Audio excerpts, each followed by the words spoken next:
Howdy. Welcome to Texas Front Porch. I'm your host, Tex. Y'all saddle up with me and my co-host. We're about to sink a spur and go on a ride that takes us down some rocky and windy trails. We're going to do our level best to cipher out everything we can about all sorts of critters. Bigfoot, Dogman, and pretty much anything that walks, creeps, crawls, or even takes to flight. Rabbit holes we're fixing to be poking our heads down is going to take a look-see into everything from abductions to xenophobes. We may not always agree, and that's all right. That, my friends, is how we learn.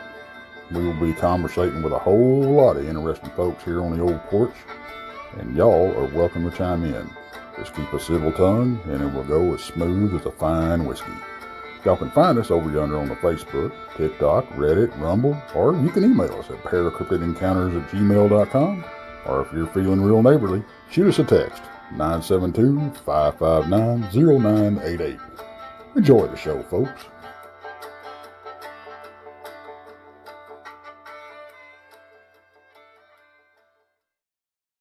Hello, everybody, and welcome to Texas Front Porch, new and improved and filled with blondes for some reason. I know. I don't know what to say. I can't get rid of you. Dadgummit. Y'all are just like taking over the whole damn channel. You're stuck with me. You're just stuck with me. That's all there is. You're just stuck. Well, I will say this, Brandy. God love you. There's worse things to be stuck with.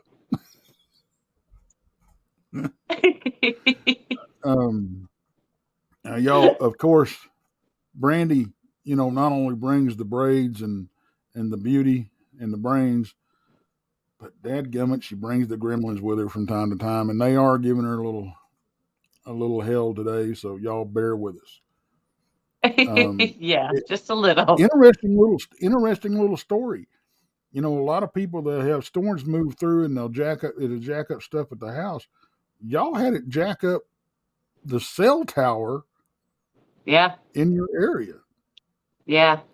My signal. I haven't been able to get a great signal since that happened last week. You can get it spotty and stuff, but it's just not working correctly. I wonder if it got hit by lightning or if it was the wind or what. I have no idea. They're not going to tell us anything. That is true. That is true. So y'all may have seen the little thumbnail that I made. We kind of throw Brandy in the middle of things, and she's going to referee this show. And, That's right. Yeah, because me and Da, we're going to drill down. Uh-oh.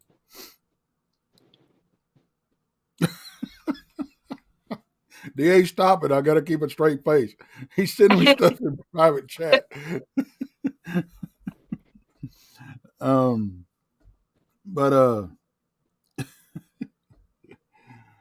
we are going to drill down on the Dogman stuff because I've been getting a lot of questions, and now we're gonna probably break some hearts and piss some people off tonight.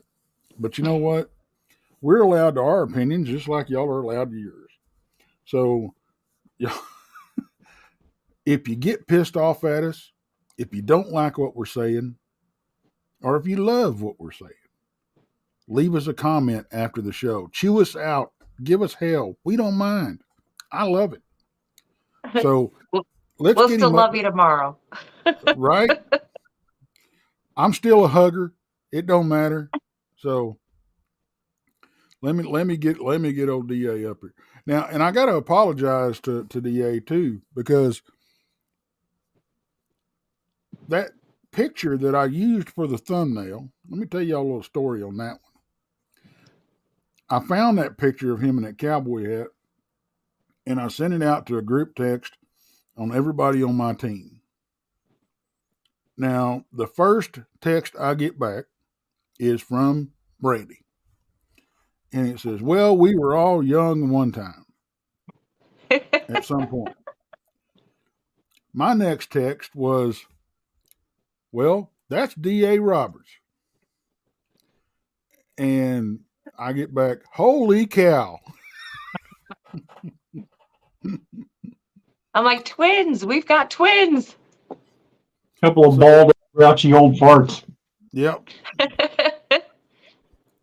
Yeah, we both have rechargeable solar panels, as you can see. Right. So that's why we got to keep them up. We got to keep them covered because, if they overcharge, there wouldn't be no dealing with us. We would be super intelligent. We'd take over the world, and me and DA, we're not like that. We don't have those,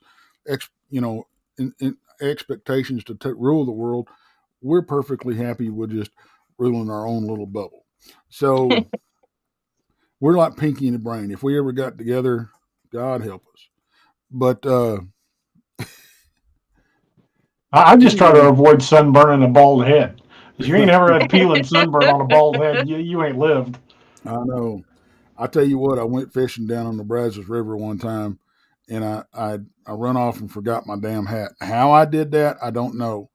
But I whipped out my bandana and I pulled a rob, and and the thing about it was, over time you didn't when you're fit. I was wade fishing the river, so over time you don't notice, but that bandana creeps up, right? And it creeped up to about here, and bright sunny day where you don't only have it beaten down, you got it reflecting off the river. By the time I got back and into the truck, I put my hand on my head and I'm like, what in the world? I had 2nd-degree burns across my forehead. Oh, It was no. all bubbled up and everything. That's no bueno. You're supposed to be a red neck, not a red head, right? Right. Well, hold on, just a minute. Now, I couldn't let this happen tonight. I just couldn't. So give me just 1 second. I'm going to block my camera, but hang on. We'll be lucky if she comes back.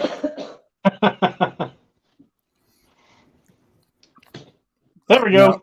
Oh, look out. Now it's official. Katie, bar the door. I had to borrow a hat. It's not as fancy as y'all's, but I had to get in somewhere.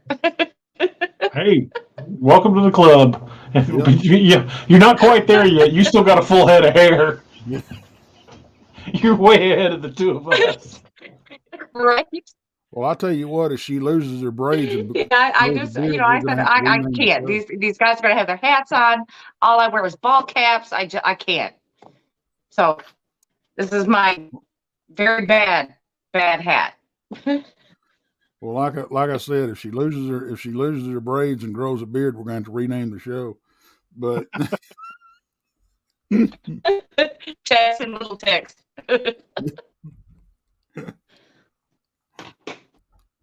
Get you a fake beard. Yeah. Well, there she goes again. Dadgummit, stay with us, Brandy.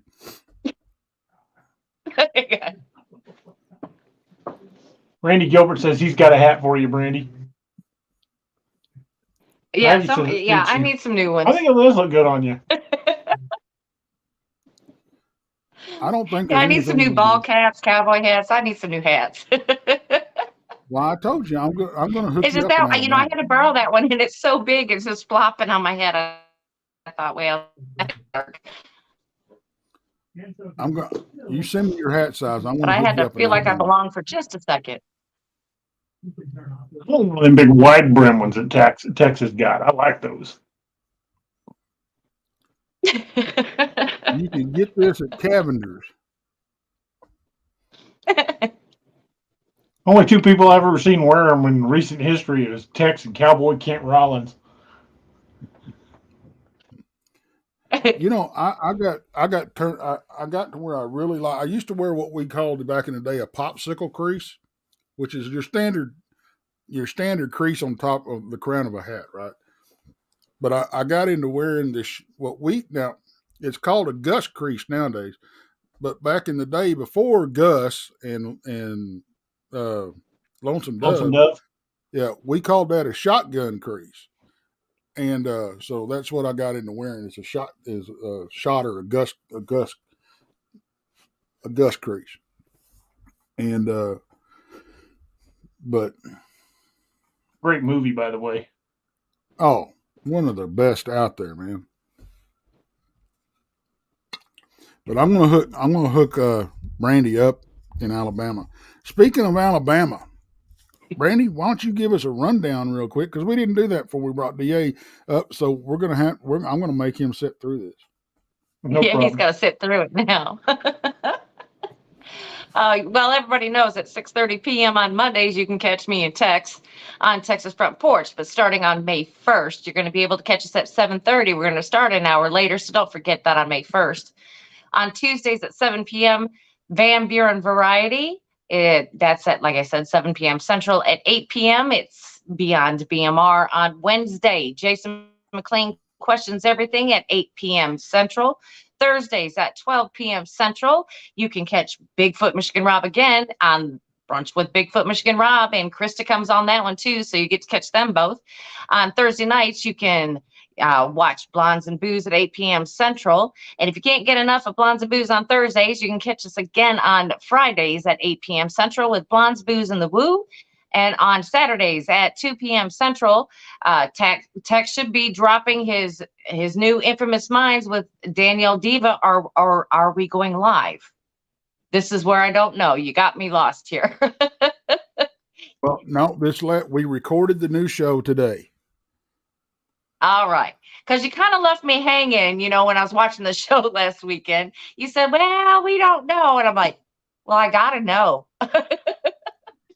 I've got to know. So, well, at least we're getting a pre-record. Who are we talking about this week? Well, we kind of, it's a smorgasbord. Paul Roberts joined us, and he's investigated serial killers. He's written 83 freaking books on the paranormal and stuff like that.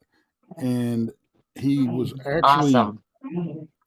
He was actually featured in the documentary Conversations with Serial Killers, and he's actually visited several different murder sites, counting Jack the Ripper, and it's kind of a smorgasbord. We spent a little over an hour with him this morning, and I think it's the first time, I won't say it's the only time, but it's the first time we actually kind of discussed the paranormal side of, and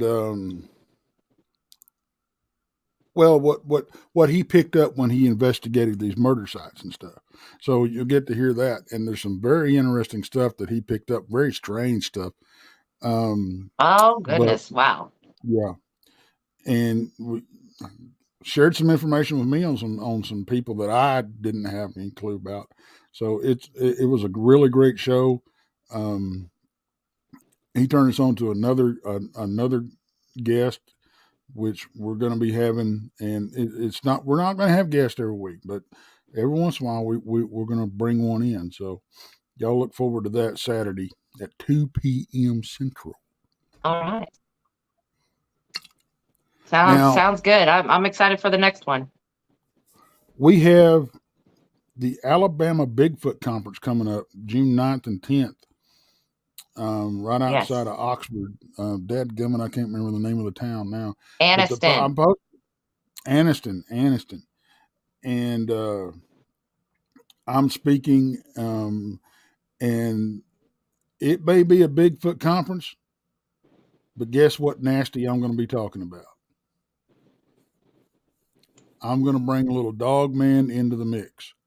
So there you go. Y'all can come spend an hour with me and listen to and me yap. Huh? See what I did there? About Dogman. And we have to be different anyway. We just can't go in there and be like everybody else. We have to talk about something just totally different. Well, and as of right now, me and our tech troll Randy Gilbert's going to be there. The Blondes and the Booze are going to be there with us. Yes. And I am trying my best to drag Jason along with me. So, Oh, yeah, that would be really nice to bring him in. Well, DA is going to be at one too. yes, we have What is that one? the Dogman Second conference. Tell annual me, DA, Dogman where is it? conference. It's just Yeah. outside of Fort Worth, Texas, little town. Yeah, little town. I know a little bit about Fort Worth, Texas. White Settlement. Oh, That's the name of it. White Settlement. Oh, okay. Mhm. It's going to be in White Settlement, just outside of Fort Worth. Okay. Fort Worth, yes. Yeah. Now, DA is going to be there. DA, you're speaking. I am going to be there, and I will be speaking as well. So it's kind of up in the air how much I will be speaking right now, but I will be there, and I will at least be on the panel. So I am looking forward to that one because I can go home and sleep in my own damn bed. Something to be said for that. Oh yeah. Oh yeah. Yeah. Now, and Blondes and Booze will be at that one too. So. Yep. And I guarantee you the rest of the crew will be there too. I don't know if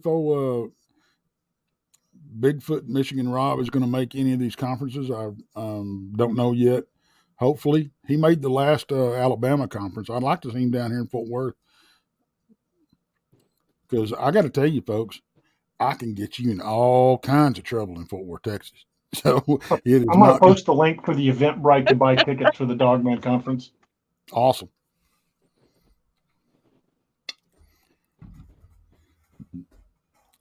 Well, DA. Yeah, there you go.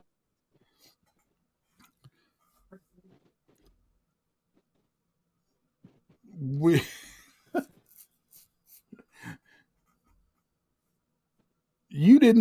didn't have any contact before the show, so we didn't really know what we was going to discuss. Or you didn't know. Not really. I'm walking into this blind. And oh hell, that's the way I like it. But it was funny because that's me every week. When his wife saw the teaser for the show, she said, "Well, are y'all going to argue, or what are y'all going to do?" Yeah, when she saw the little thumbnail, she's like, "Are you guys going to argue about something?" I'm like, hell, I don't know. God knows. Maybe.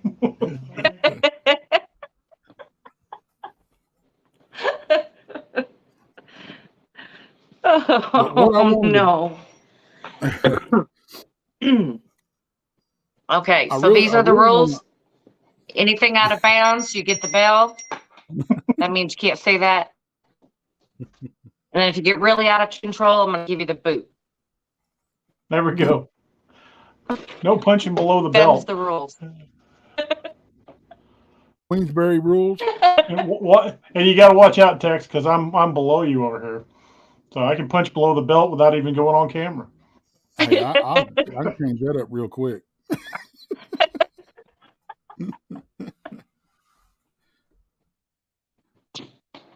So what I want to do, DA, really is this is why I love Monday nights. One, I want to see what the latest and greatest is on the Dogman stuff. Not the drama, not any of that stuff. The phenomenon itself. What kind of reports have y'all been getting? And well, the most recent one I heard was a couple that was driving home near Branson that saw one that they described as having the head of a coyote just on the side of the road. And I'm waiting to hear back the exact spot where they saw it so I can go down there because it's, maybe 20 miles from where I'm at right now.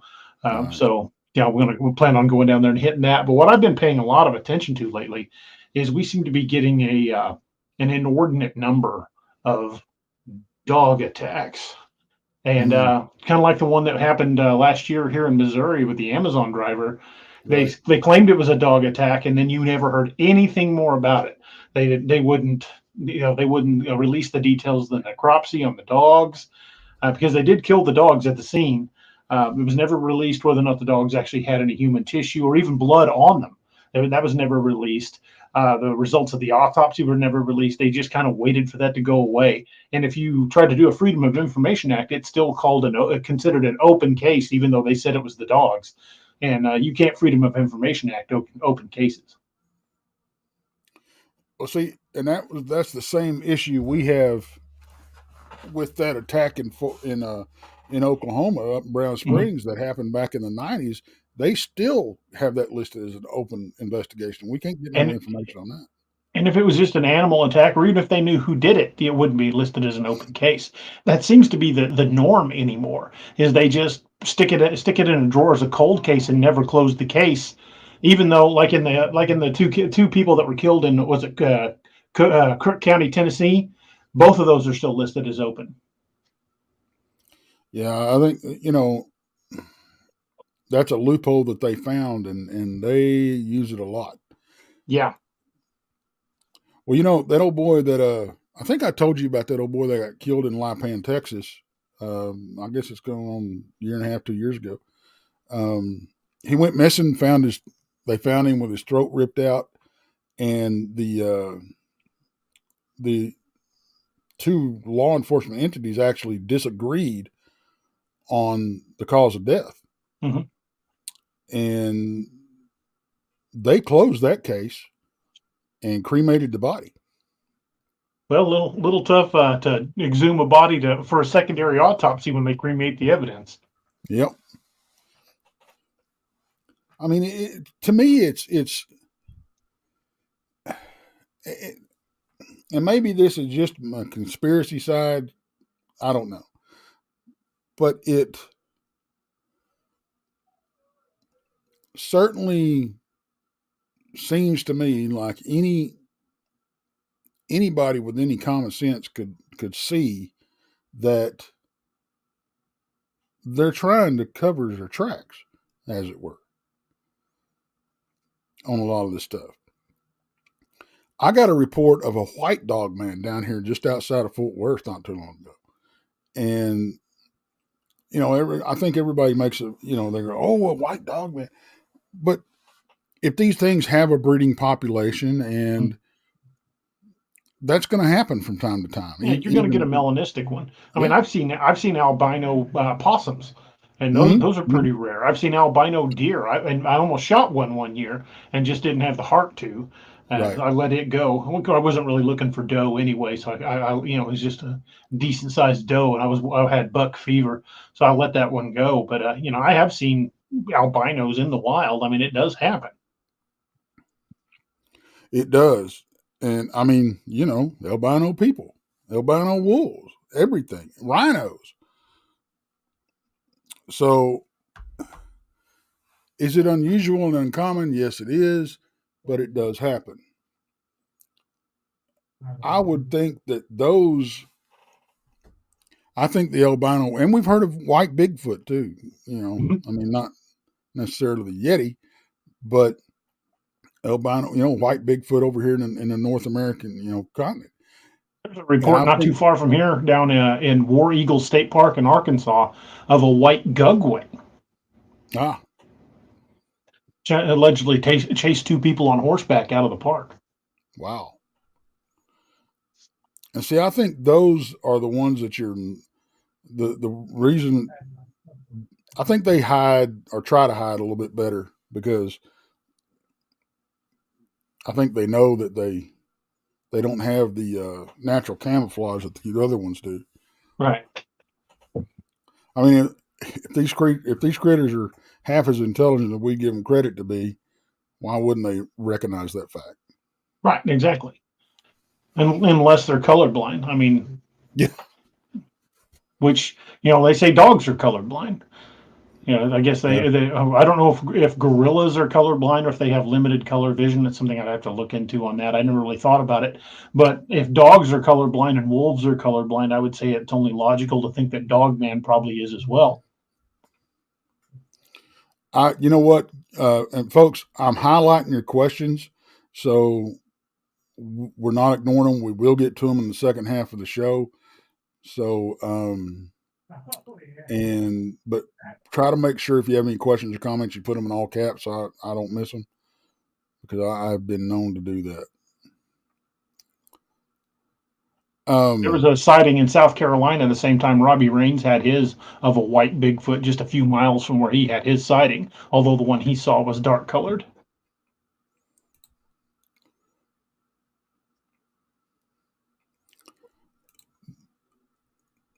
Corey Cole says his dog says he can see colors. If you got a talking dog, you're on to something, brother.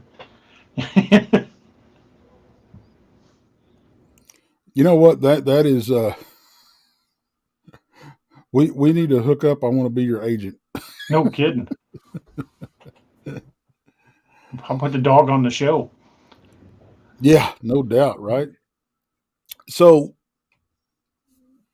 what do you think? I want your opinion. What do you think is going on? Because the uptick in not only sightings, but I think we've seen either flat, straight out attacks, or at least these things getting a little bit more aggressive and waspy with people. Do you think there's a reason for that, or do you think it's just? Because I have my own opinion, but I want to hear yours. Well, I've got a couple of working theories, and again, these are just theories that Right. it's going to be very difficult to say conclusively exactly what's causing the behavior. But I think it's a multi-part problem. I think part of the reason is that people are now encroaching farther into their territory than we have before. I think we've built more housing developments and moved farther out away from towns where we're starting to run into them more. Part of it is, I think, much like a lot of larger animals like cougars and bears, they're starting to lose their fear of us because at one point we used to all be armed and it's not so common anymore. Hunting is not as common as it was. But the main reason I think we're seeing a lot more attacks on people is because chronic wasting disease among the ungulate species is rampant. Yeah. I have to agree with you. I mean, I think it's because I'll drive around here and it's like, man, that used to be a field. This used to be woods, just a few years ago. And it's like, even out where I grew up and I, had my run in with the Dogman and all that kind of stuff. When I was out there, you could shoot a 22 in any direction and you wouldn't have to worry about hitting nothing. Now you can't hardly throw a rock without hitting something.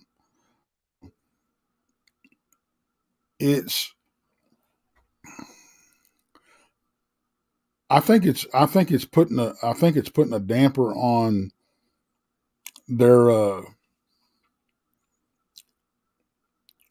food sources as well.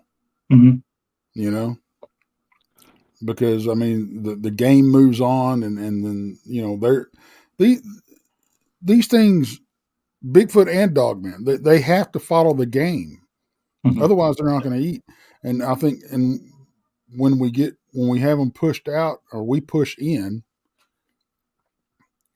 that's when you start seeing. It's the same thing with bears. Yeah, that's when you start seeing them go through, raiding campsites, raiding, dumpster diving and all that kind of stuff. Mm-hmm. We got the report that, from the casino up in Oklahoma, the video of the Bigfoot rummaging through the grease trap, Right. which magically disappeared and nobody can find anymore. Thank you, Scott. Thanks, I think a part of that also, the way we're starting to see more, especially in and around like rural areas and even some cases in towns, especially like some of the smaller towns in Oklahoma, because they've been a lot of reports of Bigfoot and even Dogman being seen in town, like raiding trash cans or chicken coops and things like Right. that. Is Springfield, I know, is not the perfect dichotomy, but it is the third largest city in Missouri. Really, if you count the little bedroom communities, all the little suburbs, and we're 250 to 300,000 people, and that's quite a few people. But even here in the actual city limits of Springfield, and that's not the little towns that surround us. Inside the city limits of Springfield, people are catching cougars and black bears on Ring doorbell cameras. And I can tell you, you can't drive through the city of Springfield after dark without seeing deer. We're starting to see a lot more wildlife in the cities than we ever have before. Part of that, I'm sure they're thinking that that's a safe place to avoid predators, but it's also drawing the predators in. Yeah, and as far as them getting more brazen, I think I think you're onto something about them losing their fear of humans. It's they're either losing their fear of humans because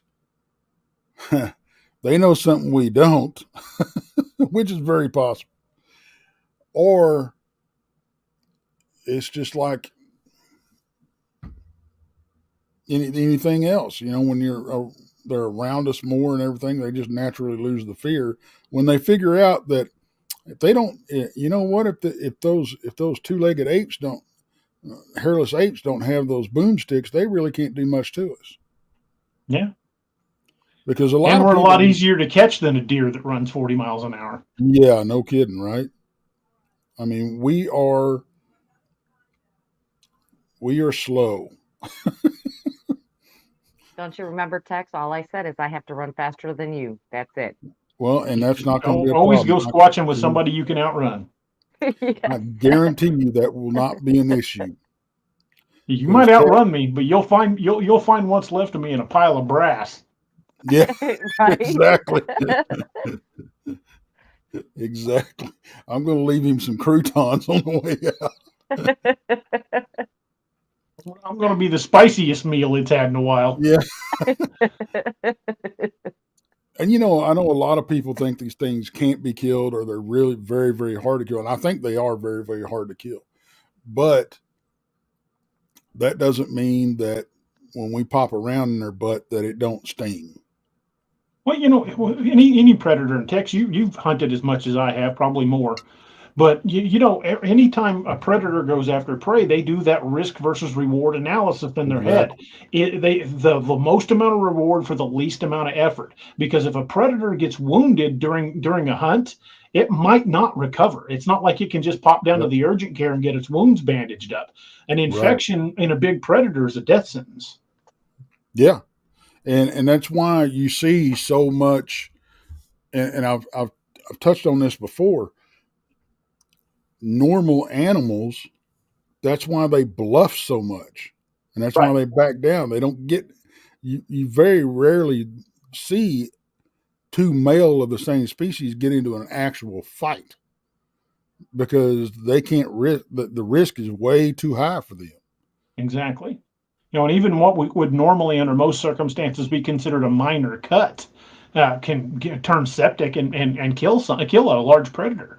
Yep. I mean, for even us as humans, as robust as we can be at times, even minor injuries can bring people down, especially if you don't get medical treatment right away. Yeah, that's why one of the things that when you're out and you got your butt in the brush, you need to be careful. If you get just a little scratch, you got to have a first aid kit on you, because if you don't know how to use it. Yeah. If you don't anytime I'm away from the house, I've got a full trauma kit in my car. But if I'm in the field, like going out to do an investigation, I carry a Dark Angel medical trauma kit on me all the time. It's dangerous, folks. I mean, you get out there and you get hurt, it don't take but a couple of days for the sepsis to set in. And if you're way back in the boonies off trail, your phone might not get 911. You might not be able to call for help. Exactly. And if they can get to you, it might be hours away. It's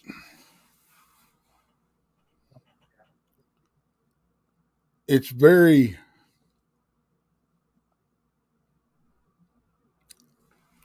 I don't know, it's very suspicious to me, circling back to the whole open cases and all that kind of stuff. We're seeing the same thing with the disappearances in these parks. Mysterious circumstances, they leave the case open and you can't get no information on it. What David Paulides ran into with the missing 411 cases is at first they claimed they didn't keep records of disappearances in the park. And we called them on that. They said, okay, well, in order to get a complete compiled list, it's going to be like $3.8 million or something ridiculous for him to pay for them to compile the list for him. So that tells us right there, they do have the list. They're just making it ridiculously hard to get. Right. because the national parks aren't subject to the same legal qualifiers as law enforcement because they're federal law enforcement. And I think that was done on purpose, and I think that when they were first, when the national park system first came to light, I think dadgum, I just went blank. Was it? Oh You my talking about God! my Teddy Roosevelt theory? Yeah, Roosevelt, and I really think that that's a solid theory. I really do. Given these creatures their space, um, Well, I don't it think it's makes. any big leap of the imagination to think that Bauman really was Teddy Roosevelt. It's I don't not know. it doesn't require a whole lot of proof because one, Bauman's first name is never revealed. Right. Two, the guy never came forward, and three, the sheer level of detail he got in that. I've never taken an encounter with that, how they set the traps or how they built their lean-to or the type of vegetation. Those are things you observe. Those aren't the kind of things you put in a report. Right. Exactly. I mean, that's just not the type of things that somebody's going to tell you from an encounter like that, secondhand. Right. You know, it just the math doesn't add up. And if you can jump out and make that little leap of faith that Teddy Roosevelt secretly was Bauman, it's not a huge leap of the imagination to look forward because one of the first things he did as president was create the National Park Service, Yep. set aside I think it's 83.5 million acres of wilderness. Yep. That's a lot of wilderness, and a good chunk of it we're still not allowed access to, not fully. And if you Oh go to yeah. any of the bigger parks, there are parts of the year where you're only allowed access to certain parts of the park. And see, and that's another issue when they start closing down for maintenance or rock slides or whatever certain trails, certain aspects of the park. Don't get me wrong, a lot of it's legit. Okay, it's done for the safety of the park goers, but I think they fold into that as a good reason, to have if they've got something loose out there that's getting waspy and they need to take care of. And I'm sorry, folks. I think we've had these things on a slab and studying them for a lot of years. I really do. Both species. I think the government knows exactly what's going on, knows exactly what they're dealing with, and they're trying their damnedest to keep it under wraps. But I think the lid's going to blow off, and I think it's going to go soon. I agree, and you and I talked about this before. I think they've been doing soft disclosures for a long time. I Mm-hmm. mean, look at some of the trailheads that are now marked. This is a Sasquatch breeding area. Exercise caution. Don't Right. leave the marked trail. Then you've got the Department of Natural Resources for the state of Ohio that released that 5-part "What to Do If You Encounter a Bigfoot" series. When I first heard they did those videos, I thought, oh, these are going to be tongue in cheek. They'll be done as a joke. They're not. They're No. legit, what to do if you encounter the Ohio grassman. So I Right. believe, well, and a lot of states are even passing protection laws, except Oklahoma, that they put a $3 million About bounty out on one alive. So we got so many of these individual states that are coming forward and passing protection laws, and we're starting to see listings like in the National Park Service, like warning at trailheads and stuff. I think that they have been quietly disclosing information for a while, and there's going to be more coming. Yeah, I do too. And I think part of the disclosure, and some people laugh at me when I say this, I think part of the soft disclosure that we see are the tongue in cheek movies, the kids' movies that are being put out. Because what would you do if you wanted to make things not so scary that's going to be something natural that you may run into? Right. You make it seem friendly to kids. Right, right. And, how many accounts do we hear of not necessarily Dogman, but Bigfoot finding a lost kid, bringing him back to camp, that type of thing, True. you know? But I think a lot of it is these disappearances and stuff that we hear about, these little kids that end up miles and miles and miles away from the original thing. And when they find them, they'd only been dead for a couple of days, months later. And their clothes are still clean. Right. Now, how did a child that's 3 or 4 years old hike miles and miles through rugged terrain, and Right. the bottoms of his socks are still clean? Yeah. I think that is possibly the Sasquatch trying to adopt one. I think maybe it's a female that had lost a child or something like that, and she just kidnaps them and tries to make it their own, you know.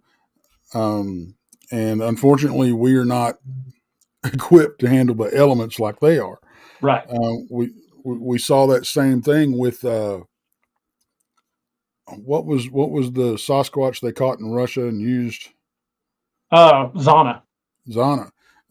She had The locals had kids with her. Yeah, and she killed almost all of them. Yeah, I Just think trying all to, but a couple. yeah, Would like dip them in a freezing water to bathe them and stuff. yeah, Because that to her that seemed natural. Mm-hmm. But something with our DNA, we're just not built for that. No. Now maybe in the maybe the Neanderthals could have handled it, but and I saw an interesting. Speaking about that, I saw an interesting thing about because when you walk into a museum or you see an artist rendition of a Neanderthal, they look very, very human-like, and that was not the case. But yeah, have you seen the book Them and Us by Danny Vendramini, where he had a forensic artist reconstruct a Neanderthal skeleton? Oh yeah, those are terrifying. Yeah, they're more chimp-like than anything. Now, let's turn that onto the Dogman. I want to get your working theory or opinion, because I have one, but I want to get where did these canes come from? I think the Dogmen have been around for a very long time. Some of the first historical records that we have where these types of creatures were mentioned by both the Greeks and the Romans. They referred to it as the cynocephalus. They encountered these creatures in northern Africa, in India, and even into China. So the reference of these things have been around a long time. Of course, then you've got the Egyptian gods, Anubis and Wepwawet. Wepwawet had the head of a wolf. Anubis had the head of a jackal. But the Egyptian mythology is filled with animal-headed gods. So that in and of itself doesn't necessarily stand out, since there's one with a bird head and a crocodile head and everything else under the sun. But it still adds to that. There are other cultures that had spotted that. Christopher Columbus and Marco Polo both talked about cynocephali, creatures with the head of dogs that they encountered on their journeys. Saint Christopher was known as the dog-headed saint. In Catholic iconography, he was depicted as having the head of a dog until he performed his first miracle, and then God supposedly, cured him and made him human. But it's not uncommon, and it shows up in a lot of places down through history. So I think these things have been here a very long time, and I think it ties into the uncanny valley theory. The uncanny valley theory basically it's that they did a psychological study of people all across the globe from all different backgrounds, different continents, different ancestral DNA, that kind of thing, and they found that pretty much everybody on the planet has the same fundamental fear of something that looks almost like us in the dark. Like when you turn off the light and that pile of laundry in the chair in the corner looks humanoid, you've got that gut-wrenching fear for a second, and you flip the light back on like, okay, it's just clothes. But we all are afraid of something that looks almost like us in the dark. And I think that stems back to at some point in human evolution, that something that looked a lot like us, be it Dogman or be it Bigfoot, hunted us, probably the days before we were even making fire. That is a very that makes a lot of sense to people that use common sense to figure this stuff out. What drives me up the wall is the people that are so close-minded they don't even want to say what if. Right. Now my theory dates back as long as yours. You know, the Egyptians. I mean, we even heard stories of lion-headed people. We heard stories of, Those were in the Bible, the lion men of Judah. yeah. We heard stories of armies of these dog soldiers. You know, dog-headed soldiers. And then, you know, after we hear all these reports back in history, then comes the Great Flood. Mm-hmm. And I think most of them got wiped out. And I think to save their species, that's when they started interbreeding with different types of canine. That's where we get all these variations that everybody talks about. And I think it dumbed them down. I think they lost that godlike intelligence. Don't get me wrong, they're very intelligent critters, but not to the level of what they were at one time. And I think that's what we're dealing with now. And I think we're very fortunate that, obviously, in my opinion, obviously they don't breed like canines. I've talked to people that have claimed to see pups and everything, and even have pictures of pups. Well, DDoS has a picture that he believes is Dogman pups in a Bigfoot nest. I can't speak to that. I don't know. The Because I don't think they're that friendly with each other. I just don't. I don't either.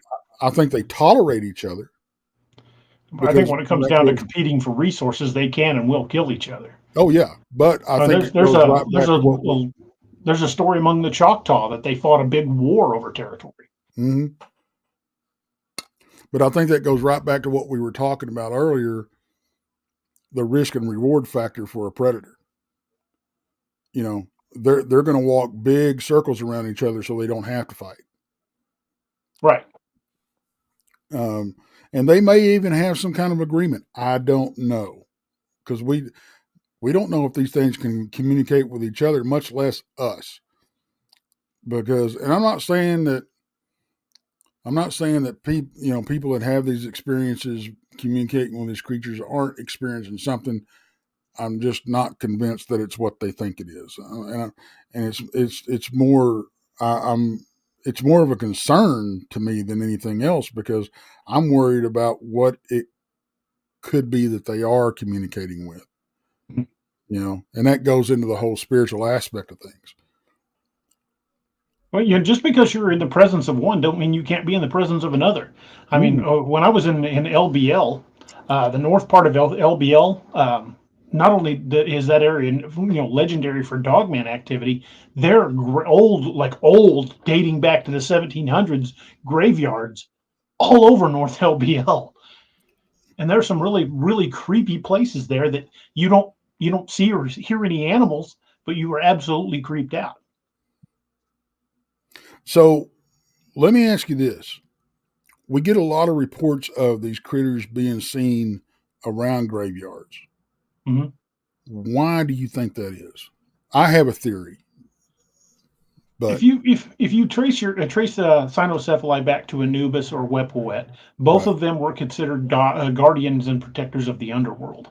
Now, it could be some sort of throwback to that, or it could be something even more sinister. They could be just looking for bones to gnaw, or they could be guardian spirits, protecting the dead. It is impossible to say with any kind of certainty. But my pet theory is that there is some sort of Native American connection to burial grounds that attracts these things. I can't say exactly what it is, but there is certainly something that draws them to burial grounds. Some of the weirdest crap I had happen in LBL was at a cemetery. Let me throw this one at you. What if they have noticed throughout the years that, now when I talk about this, folks, I'm talking about normal people, not the nutcases like us. Normal people do not spend their time traipsing around graveyards. Okay, especially at night. What if these critters have noticed this throughout the years And even, I mean, look at the Native Americans. Their burial grounds were completely off limits. Okay. And again, if these critters are half as intelligent as we give them credit to be, what if they notice this? That, hey, this is a place where not a lot of humans go, but it's close to them, so we can keep a watch on them. It's almost a first line of defense. It's someplace that they could hang out and not really be seen, but keep an eye on us.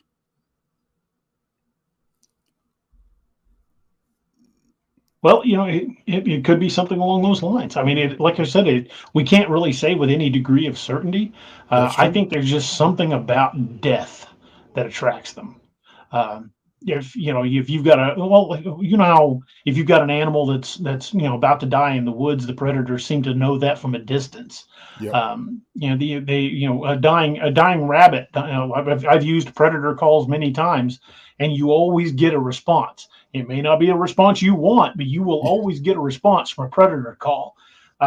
So I think there's just something about even humans in that stage, and that's either at death or near death, that just draws in these things for whatever reason. Could it be a paranormal reason? Yeah, absolutely. Could it be something just more like them drawn to the scent of death or the presence of death? Could be that too. And actually, the two really aren't mutually exclusive. It could be a combination. I don't, I have to wonder and I don't know if this has been studied. It may be worth looking into because it just hit me. But I know when you kill a shark, okay, other sharks will avoid that area like the plague. Mm-hmm. Okay. What if not only us but other animals put off a pheromone that we don't usually put off when we get close to death? It's entirely possible. So that could, I mean, if that's the case, like I said, to my knowledge, it's never been studied. But if that's the case, that could explain a lot. Sure could. Because if you look at the dogs that sniff out cancer, sniff out when you're fixing to have a seizure. So Yeah. why not? Could it be a change in vibration, perhaps, instead of right. Well, I a mean, type of smell? Yeah.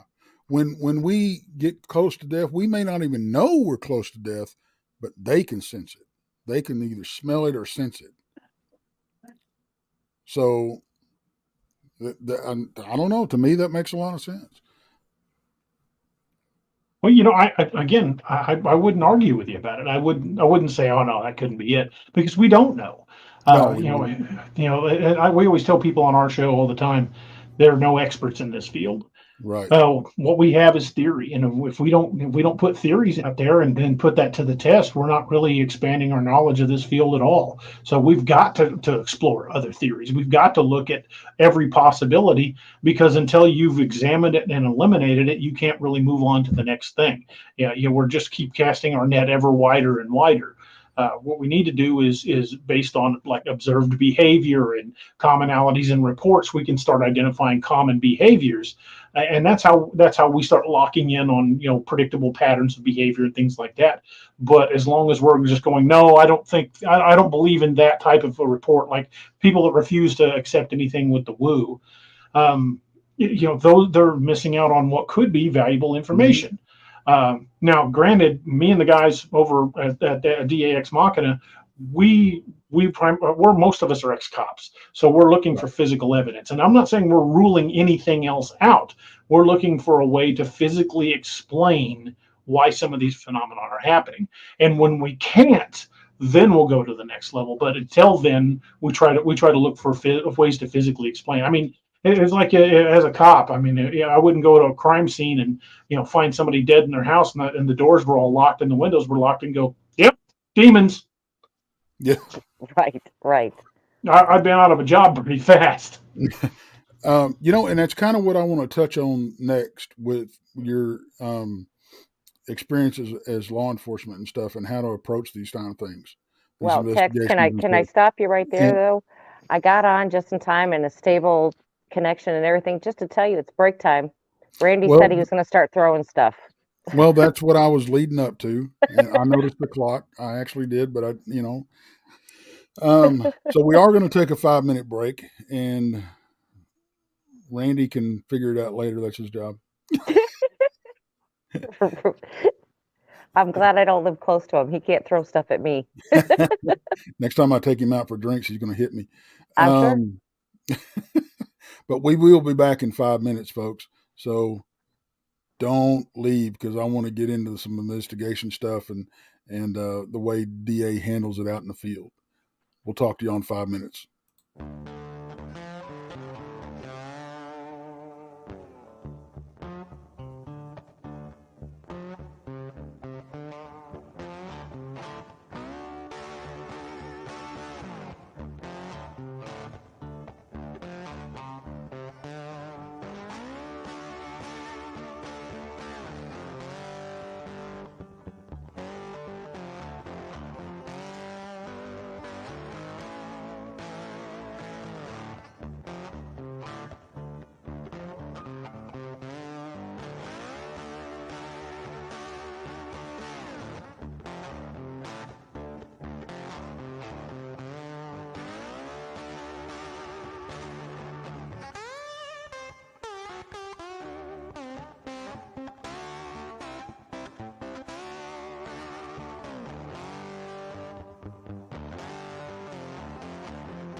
Four minutes to go, folks. 4 minutes.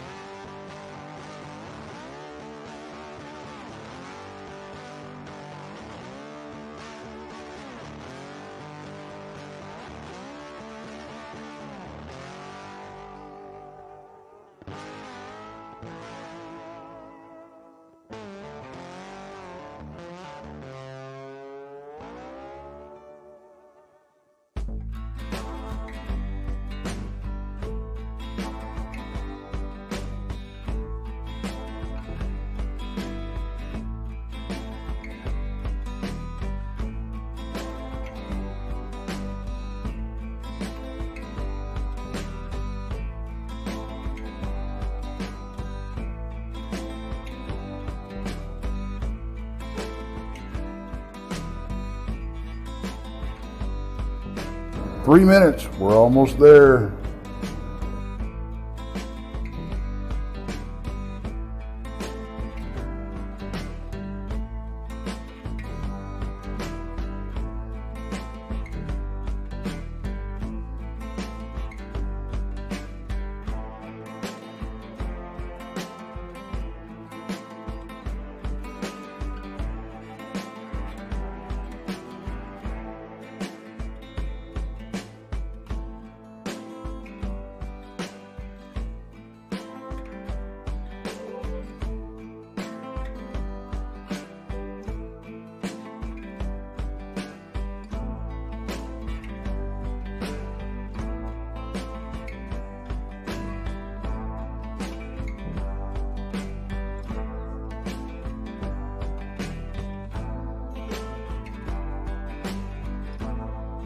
Two-minute warning, guys. 2-minute warning.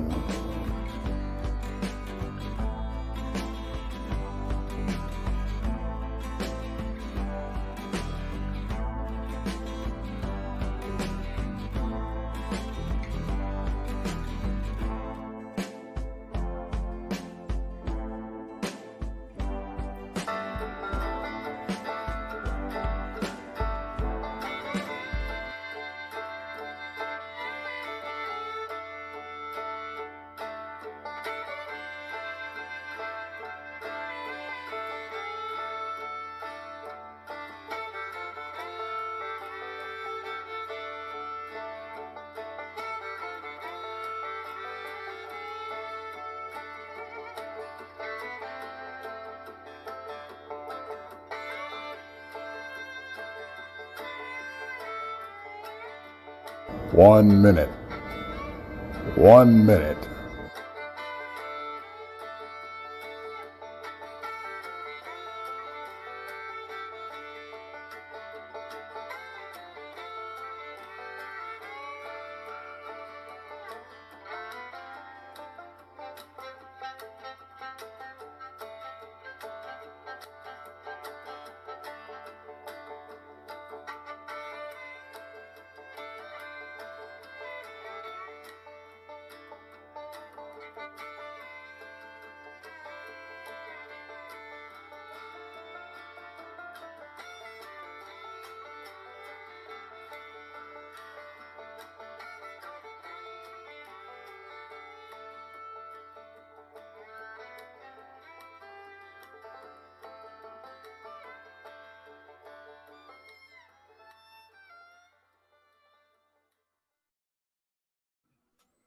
And we're back. Howdy, folks. Glad y'all stuck around. Oh, wow. Hey, what a way to start the second half of the show. Thank you, Paul. Way to start. Paul, I'm going to tell you something. I, for one, appreciate your support. Along with you, Scott. I'm not forgetting about you, brother. Absolutely. Paul, if you can make your way to Alabama, I will make it my mission to get you a hug from Brandy. And if she won't do it, by God, I will. Thank you so much, Paul. I josh with you quite a bit, but I really do. All of us really do appreciate your support. Man, I tell you, you're very, very generous, and I thank you. Now, DA, swinging over to the, if you can call it that, the logical side of things. Because a lot of people would argue that none of this stuff we discuss is logical. There would be, but logic gets punched in the face the first time you're in the woods and something growls at you. Yeah. Logic goes right out the window. I've had people that have been out to deer camp with us when we had something growl at us, and they're like, "What in the hell was that?" And I'm like, "Well, I can tell you what it ain't." Yeah, exactly. And but that I know you joke, but that's a damn good point, though. Because that's what we need to do, and it's y'all will see stuff posted on. I'll post every once in a while on the community page. Name that critter. And it will either be a picture, video, or an audio clip of something that is hard to identify. I got to tell you, and I'll give you a little cheat code here, as it were. 9 out of 10 what I'm going to put up there are what we call normal animals. But you can, and my favorite thing to hear is, well, I've been hunting for 40 years. I know every sound that every animal makes. No, you do not. No, you Nobody do knows not. them all. I've seen grown men run for the truck at a screech owl. Oh, yeah. Like, guys, that's just an owl. That ain't no damn owl. That ain't no. It's an owl. It's an owl. I tell you what, I've had to almost change Put my the gun underwear down. from a female fox getting after me that I didn't know she was out there. Fox will scare the crap out of you too. Yeah, they make some crazy sounds. I think the last one I posted turned out it was a bobcat. Mm-hmm. But, yes, it was. And then when you throw cougars and the thing about it is, especially like down here in northern Texas and southern Oklahoma, we're starting to see the red wolves come back because they introduced them. We're starting to see the bears come back because that. So we're dealing with a whole lot more than what we're used to hearing. You may have been hunting down here for 40 years, but these animals ain't been around for 40 years, So that's one thing. If you're going to go into a research area, if you're planning on researching an area, what you need to do is research the animals that are indigenous to that area, and then go on YouTube and put in like gray fox sounds, because you can find recordings all over YouTube of some of these animals. So at least have some idea of what is normal. And something I always also recommend to people: if you're going to go research in an area, the first thing you want to do is go in and be quiet. Yep. For at least an hour. Because once the animals become accustomed to you, you're going to hear the normal sounds. If you're just out there getting out of your car and tromping around, you're never going to hear normal sounds because they're reacting to you. And folks, when we talk about going out there and being quiet, we're not talking about going out there and playing on your phone. We're not talking about going out there and playing music. Shut up. Just sit in silence. That is, and I was sitting down on the porch last night or early this morning, and my sister-in-law came out and I said, and I'm listening to stuff going on, but we've got noise pollution here, but you can hear some birds mostly, but you can hear the scutter of a little animal every once in a while. And I got talking about, because if I don't go out in the brush ever so often, I get antsy. And yeah, I do. It's like I need to have a drink or need to have a cigarette. It's kind of that type of draw, I get it's kind of like getting what they call hangry, and I miss so much, and guys I'm going to give y'all a shout out to my whole team. I understand it was coming from a place of love and concern and everything, but y'all got to give me my solo time out in the brush. Y'all about to drive me crazy. Every time I've ever spent time in the woods, even if I didn't see a thing, if all I heard was just the wind through the trees and the occasional squirrel barking at me, I still count it as a good day. Because just being out away from the city, being out in nature is just a refreshing feeling. I mean, you always leave feeling just positively jazzed. Oh yeah, that's how I recharge. I mean, Same here. honestly, it is. A lot of people, let's go shopping and rent. No, further I can get away from concrete, the happier I am. And I have. I've been sitting around camp, and I start talking about this, and I get goosebumps. And it's not even nothing bad. It's just I think it's excitement. I have been out there, countless times, and most of the time, I'll either hear something new and have to find a reason for it, and I think that's part of the fun too. Now, what charged through the brush at me and Pop's last trip out, I don't know what that was. That was the first time since I've been actively researching, that I have ever pulled my gun. And I'll tell you why.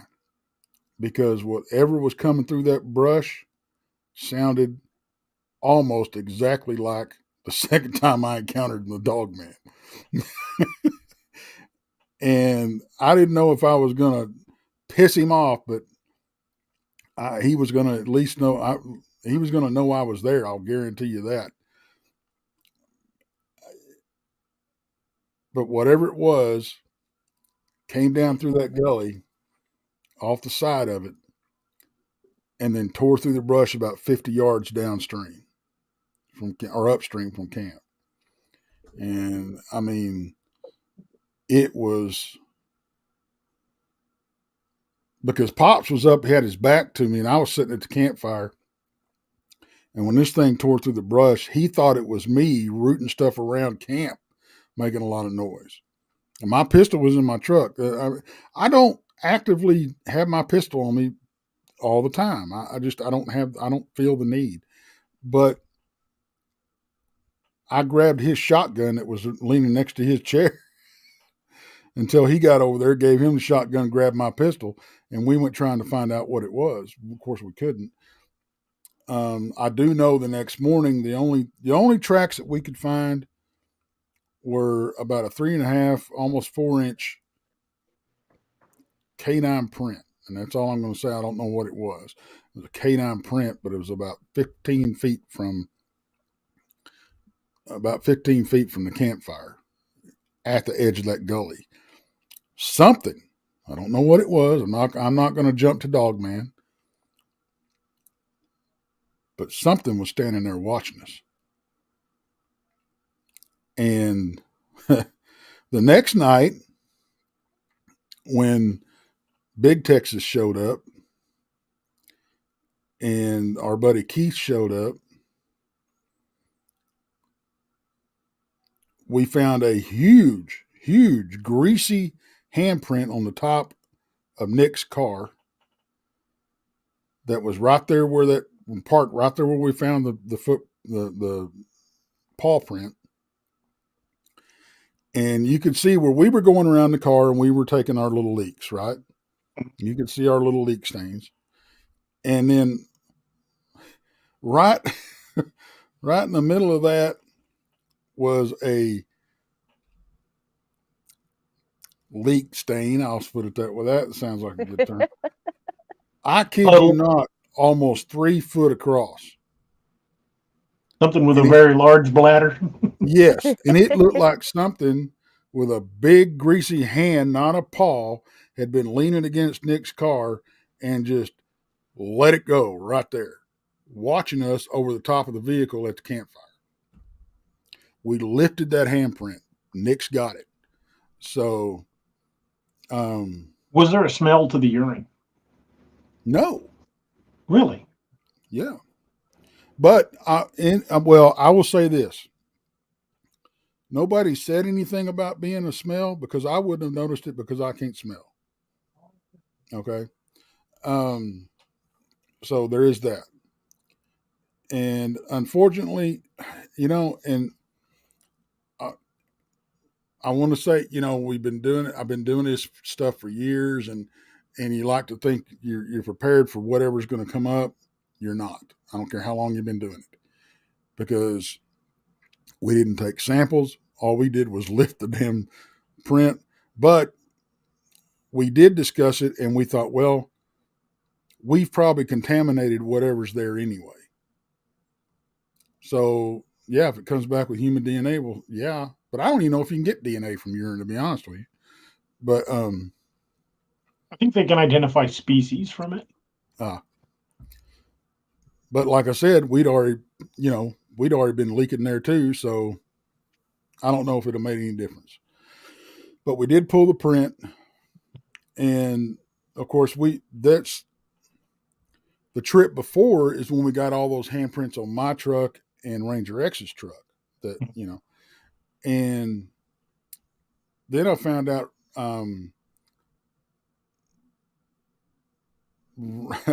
Ranger X, I'll call him a Padawan. Ranger X's Padawan had went out with a couple of buddies to the same spot, and they had handprints on their vehicles as well in that campsite.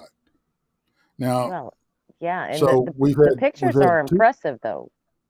Yeah, we've had 2 instances where we've gotten handprints on the vehicles at camp, and 2 instances 4 miles away at the bottom of the cemetery. Now, the ones at the cemetery were very small. The ones at camp were very big. So you can read whatever you want to into that, but there's something going on, and I don't know what it is. And I don't know where I was going with that story, but anyway, there it is. But as being former law enforcement, and not a dumbass hick like myself, how would you approach that? Because I'm going to do my damnedest to have all the tools with me to do it right next time. Get yourself an old fishing tackle box, a good size one. Not one of the little ones. Get one of the ones that's double deck on both sides. It's got some storage space down the bottom. Put your box of rubber gloves and a box of Ziploc bags in the bottom of that. Go to Walmart and buy some cheapy plastic tweezers. Buy 3 or 4 sets of them. They're not expensive. And just start putting things in there that you can use as an evidence collection kit. Some plaster of Paris, large baggies that you can mix it, maybe a couple of bottles of water so you can, we got water to mix with your plaster of Paris. Create a CSI kit, just like if you were going to investigate a murder. That's what I'm doing. I'm in the process of rebuilding mine actually. But we build a kit so you've got all of that where you can just grab it. Because if you don't prep it, looking for it, like, oh, well, what am I going to put this sample in? Wrapping a suspected Bigfoot turd in a used McDonald's wrapper is probably not the best place to put it. But you just build a basic kit. At the very least, you want to collect any of these samples with gloves on, and change your gloves often and between samples. If you're taking multiple samples, change your gloves between each sample. Bring a couple of collapsible paper bags to put all your trash in because you don't want to leave it behind.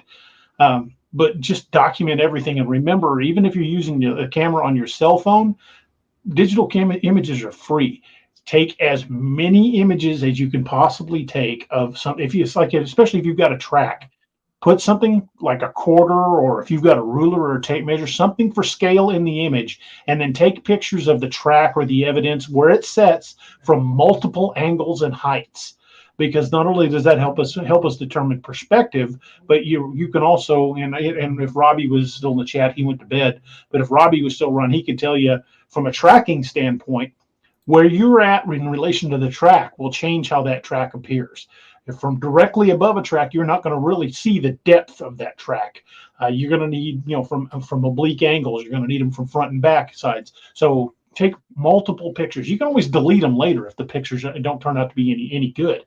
But when you're collecting evidence, document the hell out of everything. And one of the things I learned from Michael from Abnormal Investigations is in the chat right now. I was already documenting my reports much like I did with police reports: who, what, where, when, and how. I documented time of day, season, temperature, document all of that because it does become relevant. And what Mike started doing was documenting the position of the moon, which I think is a fantastic idea because it starts allowing us to predict behaviors in certain areas. If we start seeing a lot of sightings in one area that are in the same phase of the moon, and then a week later, when it's a different phase of the moon, they're in a different part of the county, we'll start being able to build a trackable database. So instead of reacting to where these sightings are, we can say, all right, we're planning an expedition for October. We pull the data from the previous year and go, all right, October last year, they were in this section of the Mark Twain National Forest. Let's set up there and wait for them to come to us. So by building a database like that and collecting your evidence and treating it like a crime scene, treating it like you're wanting to document every bit of detail that you can, you're building a much bigger database for other researchers to draw on as well as yourself. Well, you know what? I want to get your opinion on this stuff, so I'm going to bring it up because I love bringing it up. How'd I know?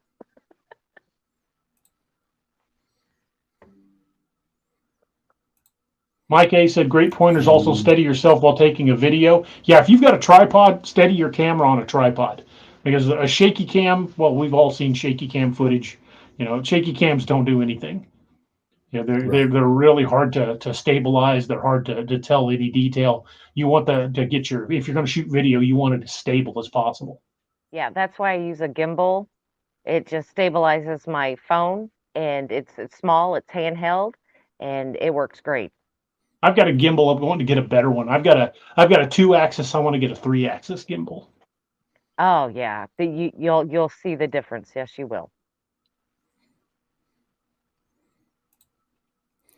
Let's see here.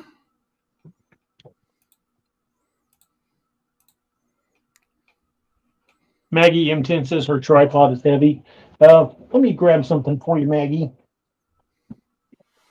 This is my little grab it and go bag. We just got some basic camera stuff in it.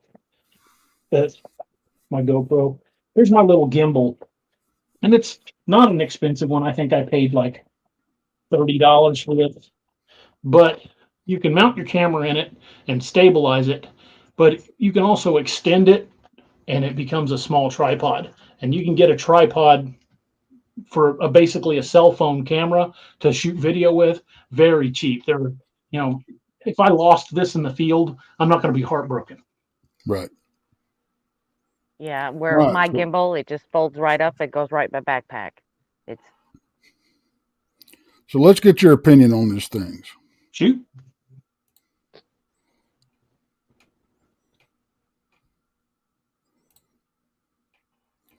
Well, you've got the great perspective in there. That looks like a Surefire, so that's probably about a 5.5 inch to 6 inch light. So those are pretty broad fingertips. Definitely you can see the oils in them. Do you see where the thumb is? Mm-hmm. Yeah, that's a very wide handprint, and that doesn't to me. It doesn't look like somebody put their thumb down and then slid their hand. That was all. That's similar contact. So it's not like they stuck their thumb up there and then moved their fingers over. They're proportionate, and that's And the great thing is some of the sketches and eyewitness accounts that I've heard depict a Bigfoot hand looking kind of somewhere between ours and a gorilla's. So the thumb placement is not identical to humans. If that was a human print, the thumb would be much closer to the fingers and much higher. That's the deal. These handprints, the flashlight, like you said, is under 6 inches. So the handprints themselves are small, but we could not replicate the spread between the forefinger and the thumb, even with us having bigger hands. Yeah, it's because on a primate or a Bigfoot-like hand, the thumb placement is very different than ours.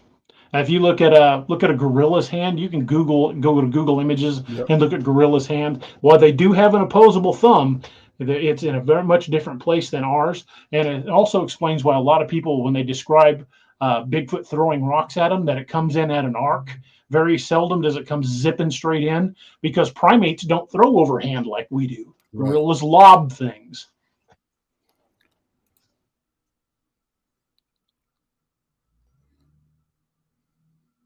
Got some good definition in that. The size of the heel of that palm. Yeah. And the length of where the fingertips are. Long finger. I mean,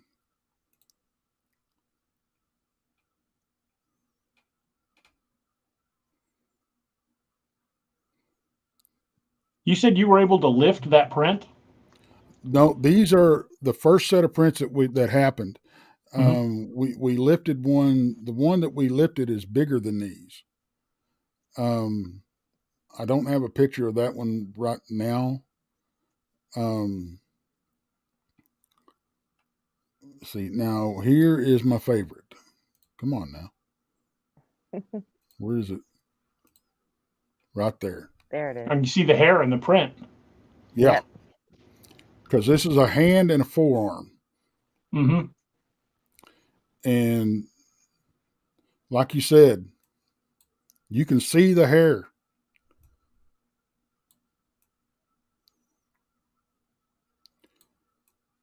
And if you go up here to the handprint,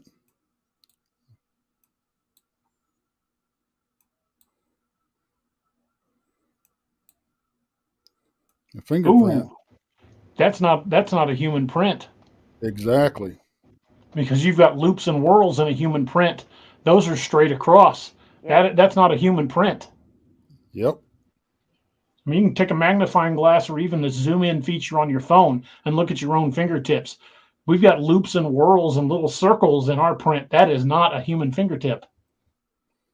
Even our toes have the loops and whorls. So that's not human. Granted, I don't claim to be a fingerprint analysis expert, but based on what I do know from years and years of fingerprinting criminals, the human prints don't look like that. And see, that's part of the palm print. Mm-hmm.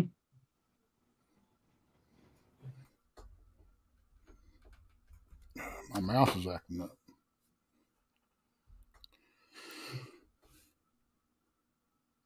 I mean, even those are not. They're nothing like our palm prints. Right. That's a fantastic print, dude. And we were able to identify 3 different sets of prints on the trucks.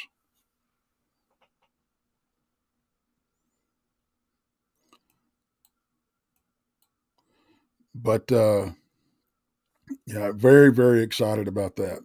Oh, I would be too. That is fantastic evidence. And nothing needs to be circled in red to see it. No. Exactly. Yeah, that's clearly hair on the forearm. Yeah. And when you zoom in on the tips of those fingers, there are no loops and whorls. No. Those are not human. And you're the second person that has told me that. Again, I don't claim to be an expert in fingerprint analysis, but I do have a lot of years of experience taking fingerprints and fingerprinting criminals and collecting fingerprint evidence. So I've seen a crap ton of fingerprints over the years, and those are not human fingerprints. Human prints don't look like that. Well, DA, I got to tell you, I really, really appreciate the validation because that is awesome. I get, yeah, everybody in the chat, that's not human. That doesn't look human. Where? Wow. I can tell you by the absence of loops and whorls, that is not a human fingerprint. And Dr. Sharp Rothstein asked, what surface is that print on? It's on my truck. Yeah. Was it on the windshield or the back window or side window? It's not on a window. Those were on the body. Oh, okay. I thought that was Those glass were on the that was body of on. the truck.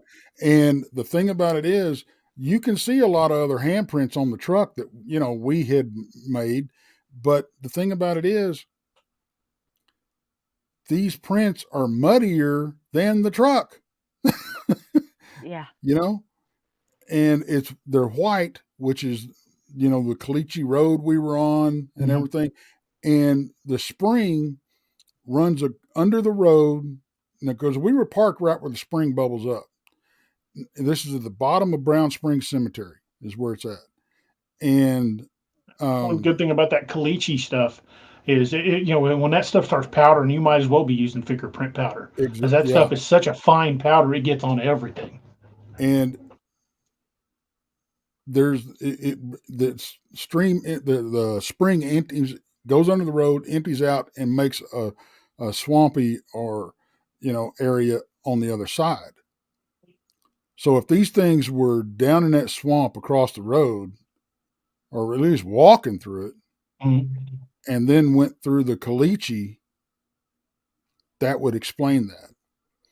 Now, another thing that happened at the time those happened, and these appeared within a 30-minute period of people being gone from the trucks.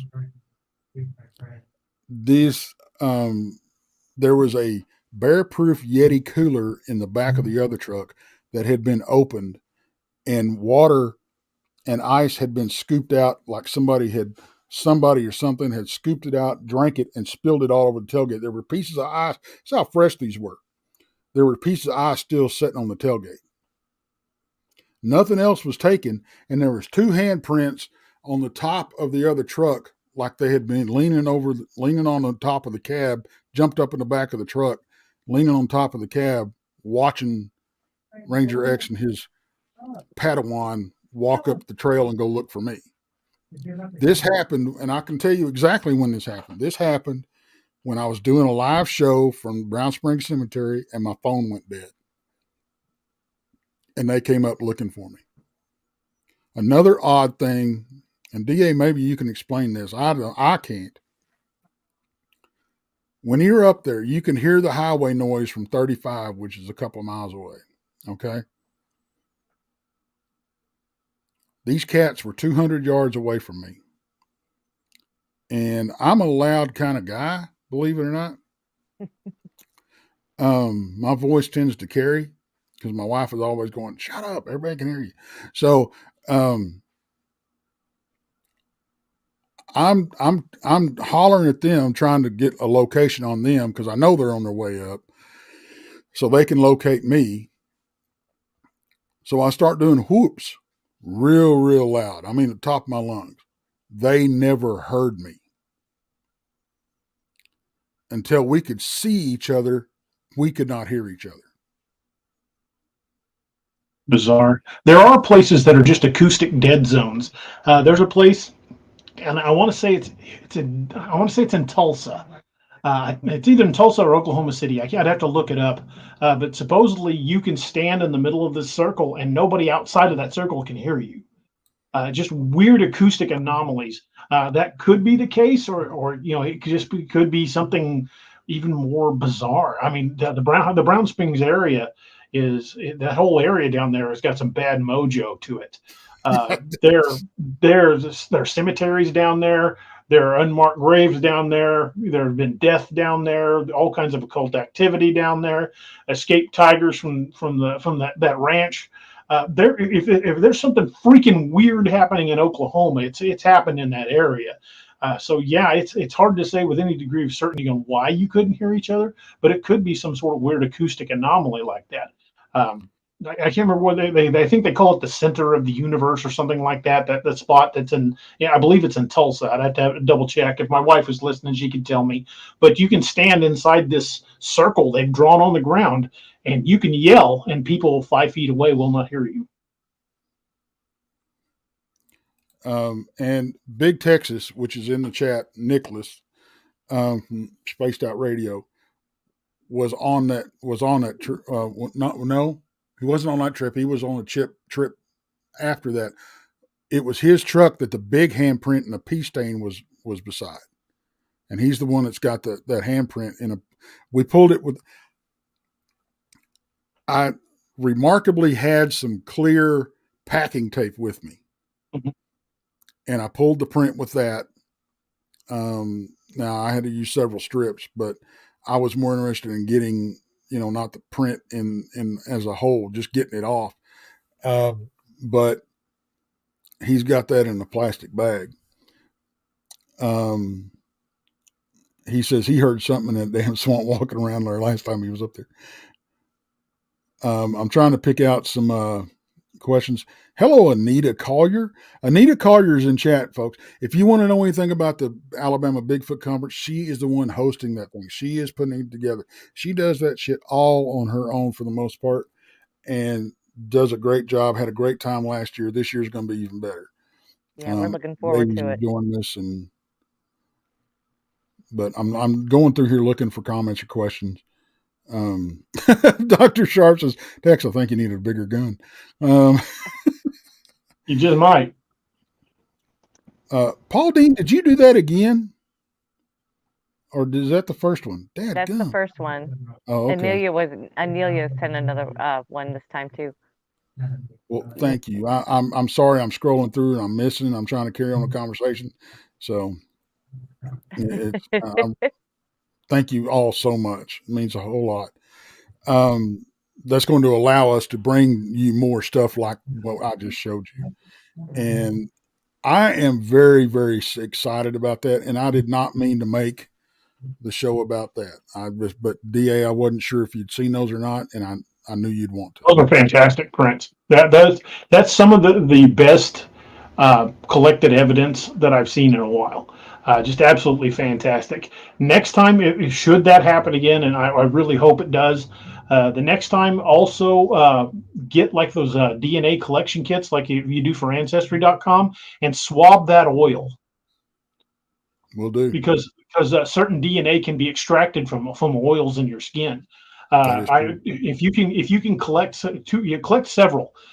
You're not out anything by collecting multiple samples. Right. Send a couple of them to Doug Highcheck. He does Untold Radio. Yeah, send them to Doug. Doug will have them analyzed. Okay. He's the guy. In fact, Doug has a really great theory about the skin oils. He thinks that the skin oil and the clear follicles on the hair are what's going to explain some of the mysteries around Bigfoot. In fact, the program they're working on now, they're doing a new documentary, When Legend Meets Science Part 2. When that comes out, it's going to be mind blowing. I've talked to Doug on several occasions about some of the stuff they're working on. And yeah, I cannot wait. I told him, I said, I would love to be part of the documentary. So keep my fingers crossed. Yeah. We know somebody that's involved in that documentary, and that's all I can say because I don't know if I can say anything else. Um, I but know it's like, oh, okay, no, well, maybe not. I mean, honestly, it's easy if you can do simple math, like if you're not like me and I can't count 21 with my pants are unzipped and I stretch it, so it's That'd be 20.5. yeah. But you ought to be able to figure that one out. All right, I couldn't resist. Oh gosh. Oh, okay. That one guy says, "What would make them notoriously greasy? Skin oils." Yeah. That's when we take fingerprints from a crime scene. That's what leaves the fingerprint behind is the oils in your skin. Primates have a great deal more oil to their skin than we have, but when you leave fingerprints behind, what you're leaving them in is the oil from your skin. That's why a lot of people tell you not to touch the mirror finish on a sword because the acidity of that oil in your skin will etch it into the blade. A lot of gun guys, especially if they have an expensive gun collection, don't touch that metal without a glove on because the oils in your skin can do odd things to metal. But everything that has a print, in fact, pretty much every animal in existence has some sort of oil in its secretions, and the oil in your skin is what leaves your fingerprints behind. Oh yeah, that's why I got, everybody has to clean their cell phone all the time because you leave all the little fingerprints all over it. So, well, there's another one from Paul. Thank you, Paul. Paul's with it tonight. Awesome I'll job, tell you Paul. what, he is. Yeah, man, I'm going to give him the big old hug if I ever meet him, just because he's so damn generous. I mean, it's just Well, you got plenty of chances, Paul. We're going to be about everywhere this year, it seems like. yeah. And Anelia is the same. And be kind. I mean, we got so many people Yeah. that just love and support us, and it's so freaking humbling. But thank you, everybody. Really. Okay, let's jump into some questions and comments we've got here. I'm going to put this up there for a minute. I'm sorry I missed. He said number 3. Is that 3? See, I thought that was the second one that he put in there. I think we both missed it. Oh my gosh! Good God! Thank you. Dude, that is awesome. It's not even my channel. Thank you, dude. That is awesome. Thank you so much. I got to have you back more often. Although I'm really not trying to break your heart here, but Paul's not doing that for you or me. It's the Swiss Miss we got sitting with us, and I don't blame him one damn bit. We some of these questions. We used to get the coffee out of booking all the time when I was a cop, and we would put Swiss Miss in it. And one of my sergeants, a guy named Joe Fletcher, because the coffee was horrible. It might have been 3 or 4 days old. We didn't know, but we would add a couple packets of hot cocoa to try to make it something you could drink still. And one of my sergeants, a guy named Joe Fletcher, used to refer to it as a Swiss bitch. So I still call him that all the time.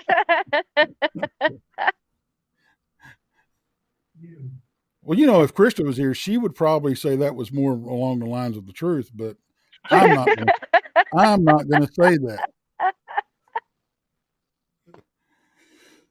Billy Mitchum, how can you tell the difference between a Dogman and a skinwalker? Skinwalkers can take any form, and according to Cherokee legends, the Ulonga Dog Lala, or what the Cherokee referred to the Dogman, they are in that form all the time. They don't change. Skinwalkers can take a dog-like form. They can take a sheep form. They can even take the form of insects. They've got a shape-shifting ability, whereas dogmen are just dogmen all the time. Yeah, but you should be able to tell the difference because they're just not quite right. Oh yeah, there'll be something weird about them. There's something weird. They may take that form, but there's something weird about them. I got to tell y'all guys, if you're close enough to take time to study these things, well, they might be a little off. You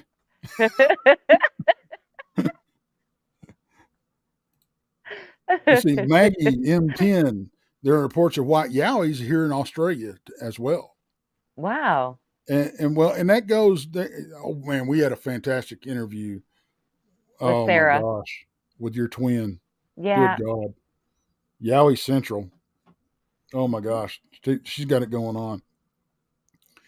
But that leads credence to what we were talking about, DA, and about the whole white being just a natural phenomenon. Nothing that they don't have special, thing. But I mean, natural white here, Right.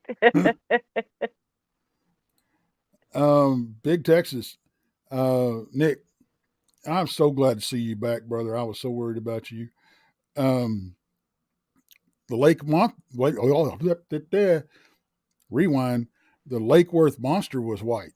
Yes, he was. And we think that was a Sasquatch in this camp. Well, mine and Jason's camp. We may be the only ones on that hill, but we think that was a Sasquatch and not a goat man per se. Well, one thing that you notice that anything that lives in a swampy area, some of the descriptions of the Lake Worth monster said it had scaly skin like a reptile. Yeah. If you're chronically wet, your skin will start to get scaly. Yeah. If you've got a creature that's living in and around the swamps, it's going to have skin issues. Yep. No So doubt about that. your idea, I fall kind of in line with you. I think it was a Bigfoot creature that probably had something wrong with it. Yeah, I know. When you've got, and as far as I know, that is aside maybe from Mothman, had the most witnesses at one time in a group that saw it. I forget, there was like 20 or 30 people. Some of them were policemen that witnessed this thing throw a tire, because a bunch of kids were up partying, and they, they went to break things up, and this thing got pissed and threw a tire like 100 yards. A tire and a rim, I'll say. That's no easy chore. Let's see. West Coast Dogman Project, WCDB. P. Shane from West Coast Dogman. He's a good dude. Hello, Shane. He's a hoot, man. Stephen Michael from Abnormal Investigations had a white dog man terrorize his family in Oklahoma. Well, there was a white dog man reported near Werewolf Springs too, and that's in Tennessee. And and that circles back to what we were talking about. Some of the names that you're seeing on these things, and that's like Canada. Now, get this: I don't. Our government doesn't have a sense of humor that I'm aware of. Not much of one, anyway. I'm not too well versed in the Canadian government, but when they were asked, why did you name Sasquatch? What is it? Sasquatch Park, their national park, Sasquatch Park. Why did you name it that? They said it was a joke. Yeah, I don't buy that. Yeah, I don't buy that either. You're not going to name a national park as a joke. Right. No. Dr. Sharp, the pheromone theory could be correct. There was a car in a nursing home that would stay. I don't understand that one. Maybe you can rewrite that one. Shane, again, multiple reports I've heard of dogman sightings south of Lake Tahoe in California, off limits native burial grounds from the Washoe tribe. One native told me, do not look into going into that area. Oh, yeah. I'm not surprised. I wouldn't. Yeah, they know. Well, that's what the Native Americans used to tell them about land between the rivers, but long before it was land between the lakes. They said that area was cursed. That's why they didn't stay there. Derek Jones. He says, these creatures are guardians of hell, in my theory. I'm not saying you're wrong there, but I'm just saying I haven't seen any evidence to point towards that. But I can't say you're wrong either. Hell, that's as good as theory as any of them out there. Corey Cole, hey brother. Text, if y'all peed there first. He's talking about the big pee stain in the handprint. it was probably covering yours to claim territory. Very, very possible.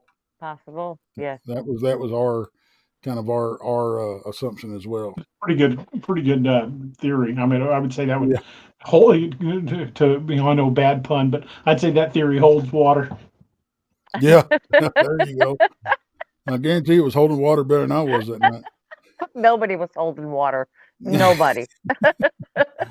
Derek Jones, and we weren't even drinking, so there. I'll answer that question real quick. Derek Jones, I need a question to be answered. I need the question, Derek. I'm Come sorry on, if I Derek. missed it. Big Texas says I heard something in that damn walking around there last time he was there. And oh wow, who was this? Maggie M10. Thank you so much for the super sticker. Thank you. Oh my gosh, people, y'all are so freaking generous. Thank you. Bigfoot Truth says, don't smear those fingerprints trying to get some eDNA that doesn't even exist. Get some powder or on there transferred to the paper. The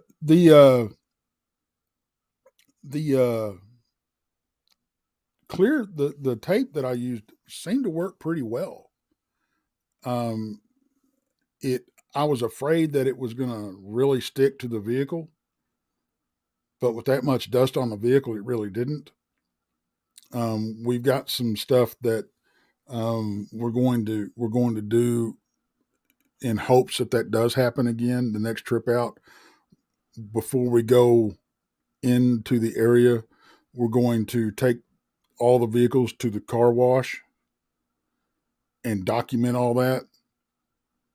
And then if anything shows up, we're going to document all that too. We did do a walk around the vehicles. So that all that's on video too. We did a walk around the vehicles to say, okay, well, this was here, this wasn't here, that type of thing.